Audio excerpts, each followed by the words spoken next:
Hello,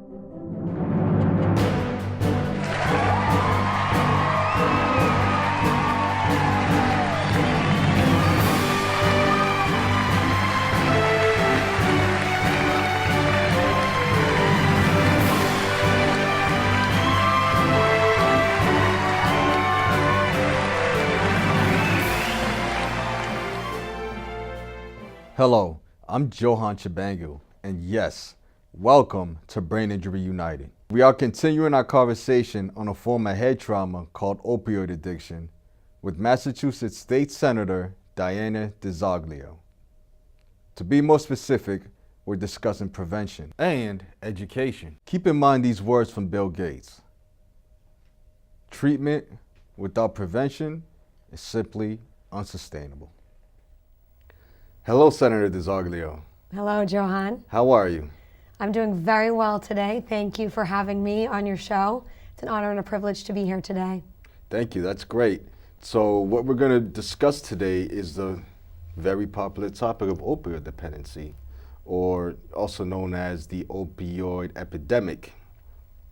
But first, Senator Dizoglio, give us some background on who you are. Well, thank you for asking that. My name is Diana Dizoglio. I am a local state senator for this region in the Merrimack Valley. I used to actually represent the city of Lawrence as a state representative. I represented the city for 6 years, serving certain neighborhoods in the city and advocating on the city's behalf in the state legislature in Boston, in Beacon Hill, at the State House. And recently I decided to make a run for the state Senate. I was very pleased to have recently been elected to the state Senate in Massachusetts. But unfortunately, the city of Lawrence got cut out of the Senate district, and it's not in my current Senate district anymore. But that doesn't mean that I don't still have a passion for the city and a passion for helping the residents of the city. So Johan invited me on the show today, and I'm happy to be in attendance. And I actually just live right down the street from here. I live about 3 minutes down the road, right on the Methuen-Lawrence line. I live right off of Jackson Street. So it was a quick ride to come down here today. But born and raised here locally in Methuen and Lawrence, have a passion for the community, a passion for the people in the community, you, my neighbors, and am extremely happy to be here today representing the city and representing the local community still in whatever capacity I'm able to. And just to get into, I know that you wanted to talk about the issue of opioids and substance use disorder overall. When I was a state representative, this was actually immediately something that came to light. It was back in about 2013. It was something that immediately came to light during my service, during the first year of my service, as something that I wanted to focus on. So I want to thank you for continuing to highlight it, because it can get into the background sometimes. We need to keep it front and center of our conversations. That's something that we definitely need to do, and the work that you have put into the community has shown in the changes that we've seen in the community, and people in the community will continue to like seeing changes for the better, of course. In relevancy to opioid dependency, who are you helping?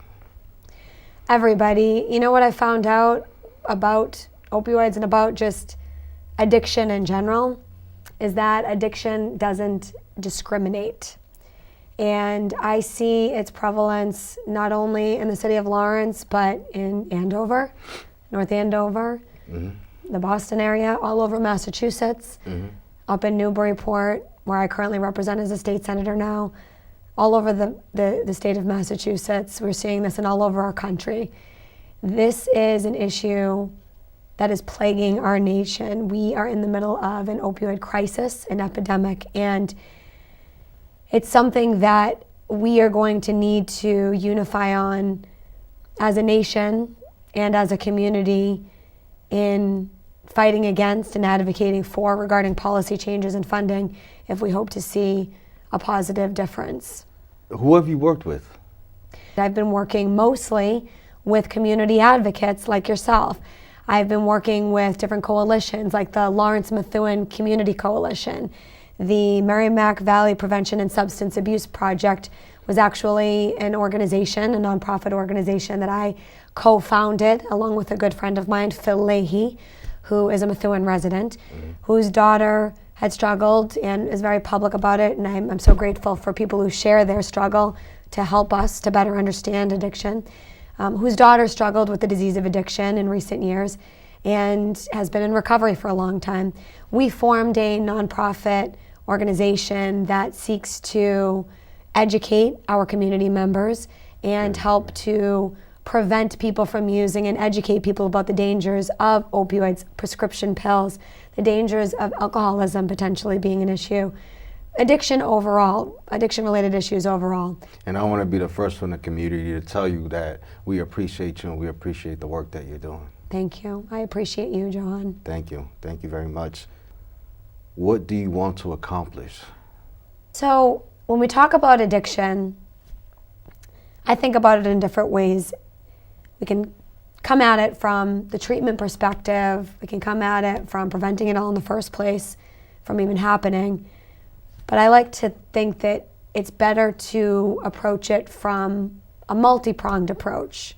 When we look at all those issues, we need to address the disease of addiction by focusing on, first and foremost, prevention and education. Because when you think about it, if you don't try that substance, that drug, if you don't take that pill for the first time, then you're not going to have a problem with being addicted to it potentially in the years that follow. I don't think anybody took a drug for the first time and thought to themselves, I want this drug to control me. No, I don't think that's a goal. Right.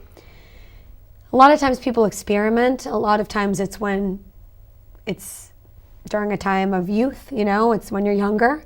Some when you're older, obviously, but a lot of times it's also when you're taking a prescription drug that you were prescribed by a doctor. So you think, hey, if my doctor prescribed this, it must be safe.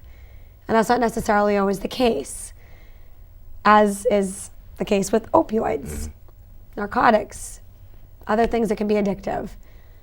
So I think it's really important to start off first and foremost with prevention and education and making sure that we're educating starting in childhood, starting in, even middle school about the dangers, elementary and middle school, about the dangers of these types of substances and about the importance of making sure that you're aware of the substances that you're putting into your body and about the potential impacts that they could have in the long term.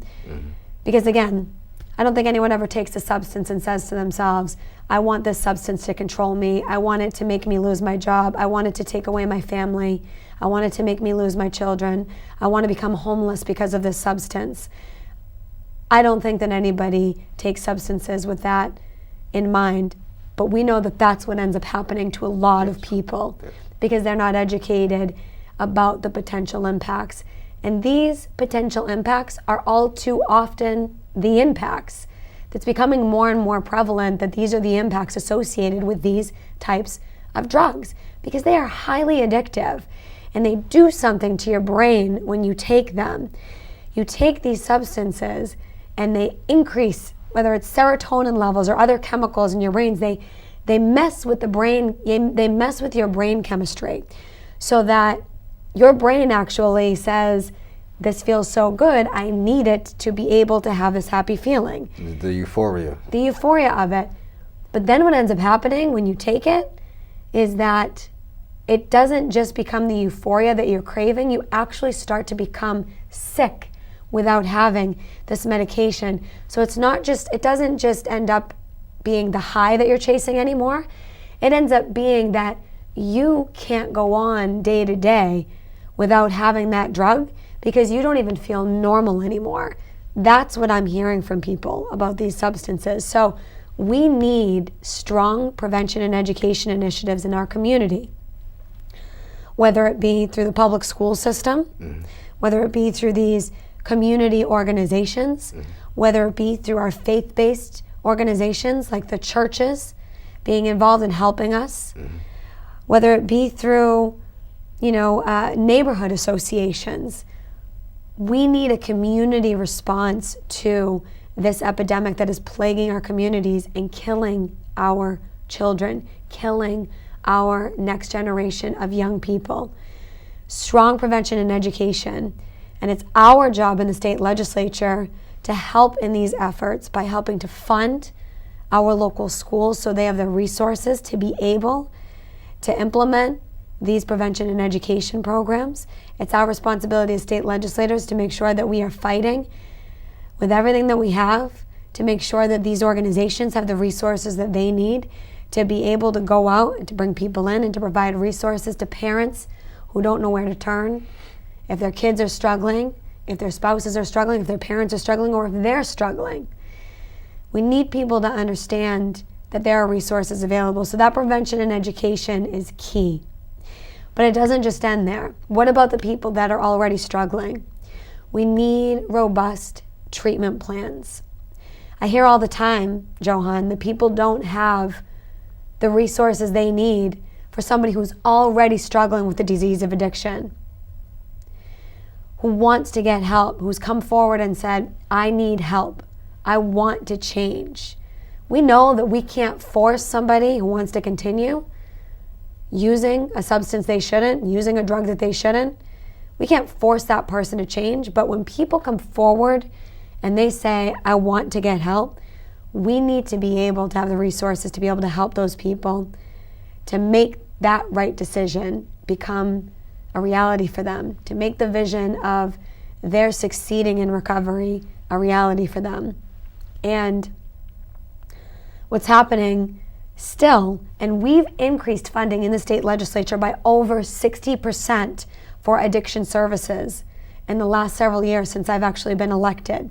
But you know what, Johan, there's so much more that still needs to be done. That's right. It's not over. It's made a significant impact. It's made a difference. But as we can see still, the numbers aren't going down quickly enough. We need to do more. People are still not able to get a bed when they need a bed in a treatment facility. They're still not able to get access to treatment facilities at the time that they need it. When they're looking to detox, when they're looking to make that change, that needs to be available right away, because people need to be able to have medical assistance during that detox so that they don't get sick, so that they don't go into shock, or so that they don't actually, have something really truly awful happen to them during that time when they're trying to enter into recovery. Because what happens is your body's actually detoxing during that time. So you need that medical assistance when you're trying to get off of that substance. Modern medicine. And we need to be helping in that effort that this person is so bravely coming forward and saying, I want to make this change, I need help. Admitting is the first step in this recovery recognizing that you need help and coming forward and saying, I need help. We need to help people who are saying that they need help and who have taken that very brave step. But then when it comes to treatment, after the treatment, let's say we do get the person into treatment, which we are able to help a lot of people right now. And if anybody's watching and you need help in finding an appropriate treatment facility, please, please, please contact my office, and I will be giving my contact information at the end of this episode. But after somebody does enter into that treatment, we need to look at another thing. That's why I said it's a multi-pronged approach we need to take towards addiction. So we have prevention and education, we have treatment and recovery, and then we have reducing the rate of recidivism.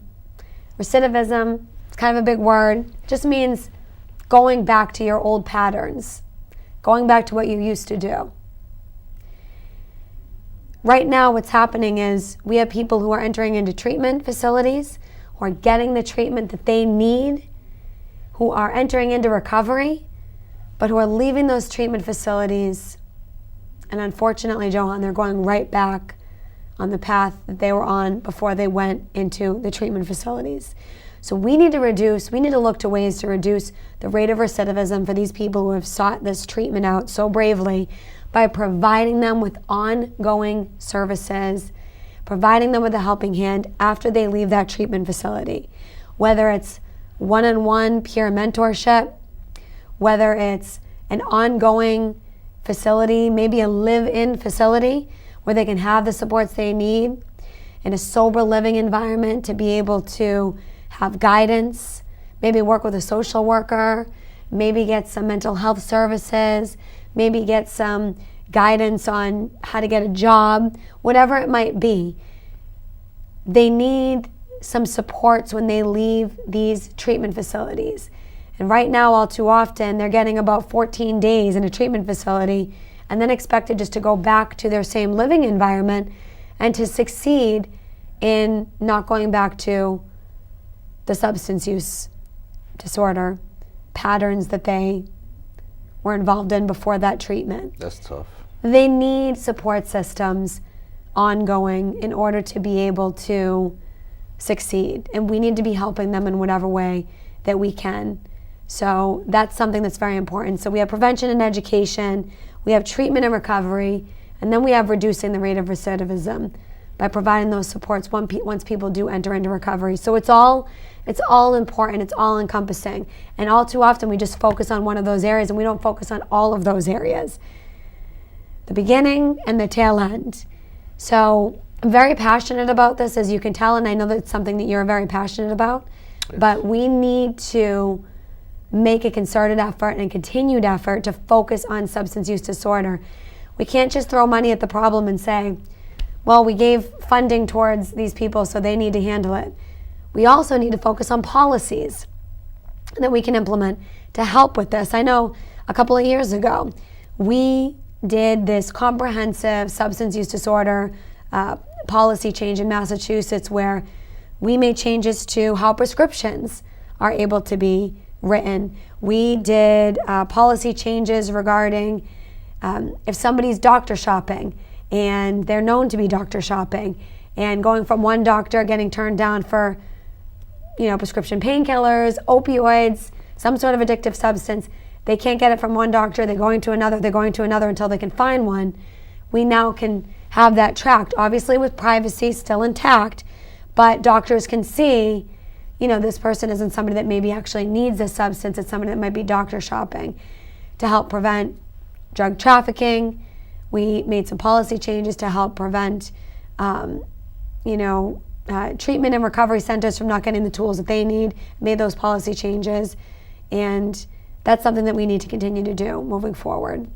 It's definitely going to be a community effort, and we're going to have to put our biases aside to work together to make this happen, because it's a bigger issue. It's bigger than just you, it's bigger than just me.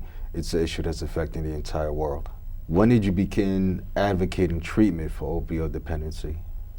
So that's an easy one. Like I said, in 2013, when it was actually when I found out, it was before that, but when I got really, really passionate to the point where I was calling on people in my area to start to meet together to address, legislative policy changes that we need to make, was when I found out that the FDA had approved distributing OxyContin to children under the age of 13. And that wasn't something that was previously being done. And it was when we knew that we were in an epidemic. And the FDA at that point, and it was during the summertime, I actually remember this, I think it was during August. And it was when we were out of session, nobody was really paying attention because it's the summertime and people are at the beach and people are out of school. It's kind of that break time that everybody has. And of course, everybody still has to go to work and whatnot, but it's hot, so when you get out of work, you might not be reading the newspaper as much, might be kind of, looking at some vacation opportunities with your family or time at the beach with your family, cookouts, whatever it is. The FDA during that time in 2013 said they were going to allow for the distributors of OxyContin, they were going to allow OxyContin to be prescribed, approve it, for doctors to prescribe to children under the age of 13. That was not previously being done before then. So it was at that time that I got I had a righteous anger towards that situation, that we were going to now see that drug be prescribed to children under 13 even more so. And it infuriated me, because that is one of the most dangerous and highly addictive substances known to be out there that is leading people to the disease of addiction, that is ending up with people turning to heroin and fentanyl because they start when they are in their youth, when they might have a broken bone or even a tooth pulled or something that's short term, and end up getting addicted to it, where the parents aren't necessarily aware of the addictive properties of these substances. Right. We have these kids getting addicted to this substance that end up turning to heroin and to fentanyl and end up overdosing on these dangerous drugs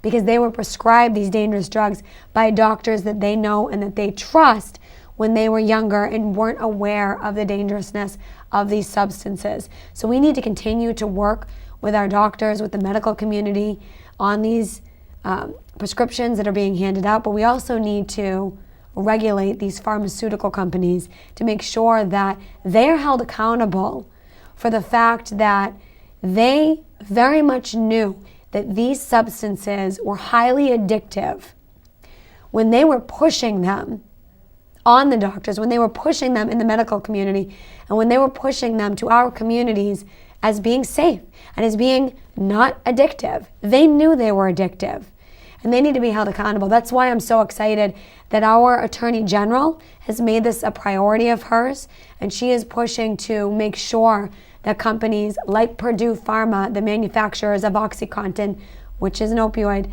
that these companies, that these pharmaceutical companies are held accountable for the fact that they knew these substances were highly addictive. There are lawsuits against these pharmaceutical companies right now. They need to be held accountable. I'm happy that this is happening, that our AG is holding them accountable. So that's one part as well, making sure that the people responsible for this crisis are being held accountable for the fact that we are now in the middle of this epidemic. And where has your advocacy reached? I'm very grateful to my colleagues in the legislature for working alongside me and for working together to get funding back to our region in the area of addiction prevention, treatment and recovery, and reducing the rate of recidivism.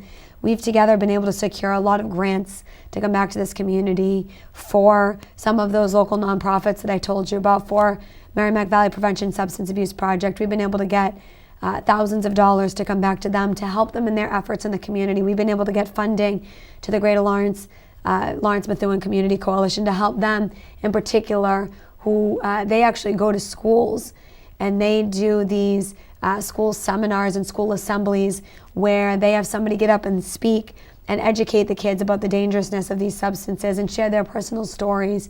They bring in people like Chris Herron, who a lot of people know to be somebody who's a very passionate speaker and really engages with these kids about the dangerousness of these substances. We've been able to move people out of the prison system where they don't maybe belong, where some definitely don't belong, into treatment and recovery centers instead of being in prison if they have substance use disorder. Right. They have been moved into treatment facilities. That's something tangible that we've been able to do. But you know what? It hasn't been done across the board as it should be. It's been done in certain cases, but it hasn't been done in enough cases. So we need to continue our efforts on that. Where would you like to reach? Across the board, people who are struggling with addiction should not be in prison. Right. They need to be in a treatment facility so they can get the services they need to be able to enter into recovery, to come back into the community, to be able to get back to their families. They shouldn't be in prison where they're not able to get the mental health services that they might need and the treatment services they might need. It's unacceptable. So that's something that I really want to continue working on. And I believe that opioid dependency, addiction in general, should be treated in a hospital, definitely not in prison. Is there anything else you would like to add? I feel for a lot of the families that are sitting at home that might be struggling with the disease of addiction in your own family. You personally might be struggling with addiction and don't know where to go. And I just want to say,